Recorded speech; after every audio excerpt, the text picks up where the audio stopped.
Then, alive muna o papetics engineer. Attend muna tayo ng kasalan. Tara, samahan nyo akong pumunta sa kasal na isa sa paborito kong tao, si Franz Kevin.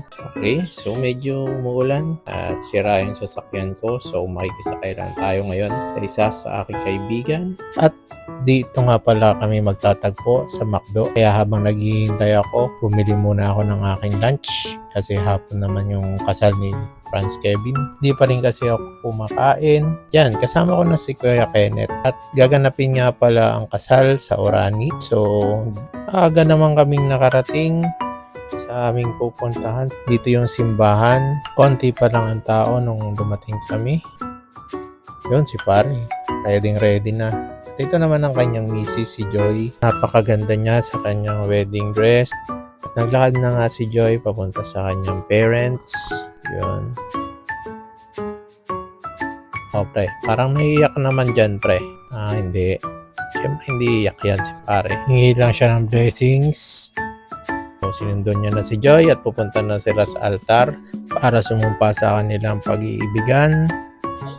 Lumabas muna ako para makita kung umuulan. Bumalik na lang ako nung kiss the bride na. So, yun.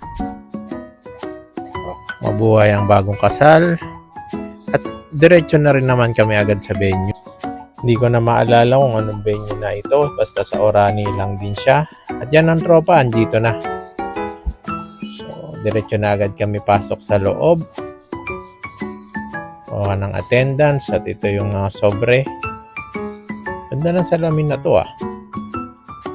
Ang dami rin pagkain habang naghihintay sa bagong kasal. Meron matamis, meron din namang savory na food. Dumating na rin ang bagong kasal. Yan. So, picturean muna sila. Siyempre, kami rin. Photo booth kami. Picturean din, mga kasama ko. Kasama rin namin dyan si Tata Chris. At pumasok na rin naman agad kami sa loob ng venue. Sumayaw ang mga bridesmaid. Tapos sinundan naman siya ng mga groomsmen. Yun. At dumating na rin ang bagong kasal. So, diretso sa programa. Sinalubong ng palakpakan, iyawan, tawanan, at nag-proceed na rin naman agad sa mother and son dance, father and daughter dance, at saka ang sayaw syempre ng kinasal. Subuan ng cake. Blines ang ikinasal. At proceed na rin naman agad sa kainan. Ito yung food na kinuha ko. Tiramisu for dessert. At binanatan ko na yung tiramisu after kumain. Napakasarap naman itong tiramisu. So yun. Sign na ang sarap ng pagkain. Ubos. Bumalik sa programa, sumayaw na si Franz Kevin. Kinuha yung garter.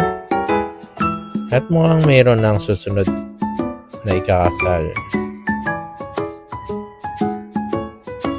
Tapos ng mga programa, SDE, para ma-document yung nangyari sa buong araw.